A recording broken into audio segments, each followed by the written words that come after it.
નમસ્કાર દોસ્તો, વિડીયોમાં તમારું સ્વાગત છે.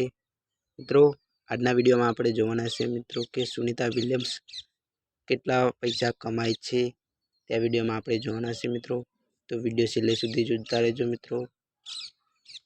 સૌ પ્રથમ આપણે સુનિતા વિલિયમ્સ વિશે થોડી વાત કરી લઈએ.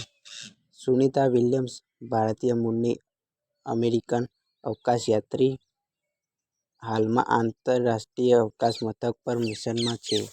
તેઓ અને તેમના સાથી બુચ વિલ્મોરે બોઇંગ સ્ટારલાઇનર અવકાશમાં ISS માટે 5 જૂન 2024ના રોજ ઉડાન ભરી હતી.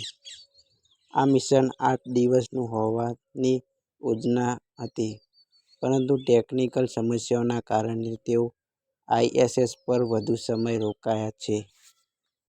નાસાએ અને સ્પેસએક્સે સુનિતા અને બુચને પૃથ્વી પર પરત લાવવા માટે ક્રૂ 10 મિશન માટે સ્પેસએક્સના ક્રૂ ડ્રેગન અવકાશયાનનો ઉપયોગ કરવાની યોજના બનાવી છે. આ મિશન ફેબ્રુઆરી 2025માં શરૂ થવાની હતી, પરંતુ વાતાવરણ પરિસ્થિતિના કારણે વિલંબ થયો છે. નાસાના અનુસારમાં આ મિશન માટે વધુ સમય લાગી શકે છે અને સુનિતા અને બુચને ISS પર વધુ સમય રોકાવું પડી શકે છે. નાસાના સૂત્રોએ જણાવ્યું છે કે સુનિતા વિલિયમ્સ 2025ના નવા વર્ષે એક કરતાં વધુ વખત સ્પેસવોક કરશે. તેઓ ISSની બહાર જઈને અફાળ અંતરિક્ષમાં પ્રયોગો કરશે.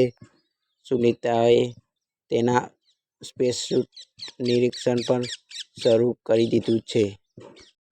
તાજેતરમાં નાસાએ જાહેર કરી છે કે સુનિતા વિલિયમ્સ અને બુચ વિલ્મોર ISS પરથી ફેબ્રુઆરી 2025માં પૃથ્વી પર પરત ફરશે.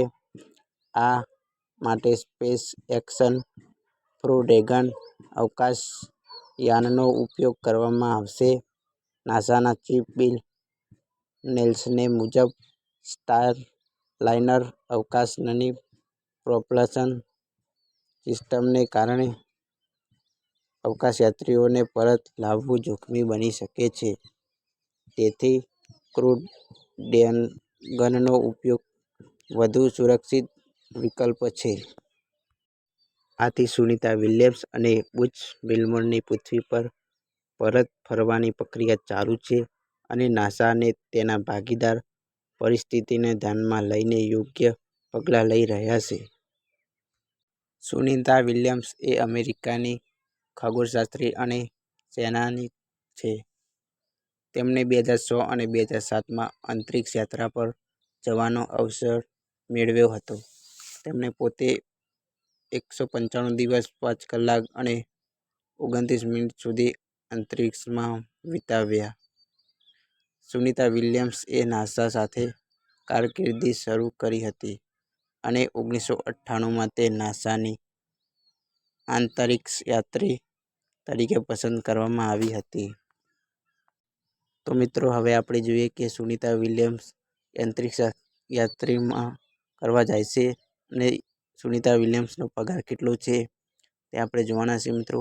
સુનિતા વિલિયમ્સ અંતરિક્ષયાત્રા દરમિયાન તેમને કુલ $50.7 મિલિયન સુધી કમાણી થાય છે, જે તેમની વિજ્ઞાન, તાલીમ અને યાત્રાના ખર્ચને આવરી લેશે. આ સેલેરીમાં પુરાવા અને રિટાયર્ડ સેલેરી પણ શામેલ છે. અમેરિકાની નાસાએ મુસાફરીના સમય દરમિયાન વૈજ્ઞાનિક અને ટેકનિકલ કામો પણ સંકલિત કર્યા, જેમાં વૈશ્વિક અને ખગોળશાસ્ત્રના અભ્યાસ પર ઘણું ધ્યાન આપ્યું. સુનિતા વિલિયમ્સ 2025 અંતરિક્ષ પ્રવાસથી પરત ફરવાની સંપૂર્ણ માહિતી. સુનિતા વિલિયમ્સ 2025માં Boeing Starliner crew flight test CFT mission હેઠળ અંતરિક્ષમાં ગયા હતા અને ત્યાંથી સફળતાપૂર્વક પરત પણ આવ્યા. તેઓ નાસા અને બોઇંગના પ્રથમ માનવસહિત સ્ટારલાઇનર મિશન માટે પસંદ કરાયેલા 2 અવકાશયાત્રીઓમાંના એક હતા. મિશનની મુખ્ય વિગતો: મિશનનું નામ Boeing Starliner crew flight test. Launch વિસ્તાર Kennedy Space Center, Florida, USA. Launch rocket અલ્ટાસ વી.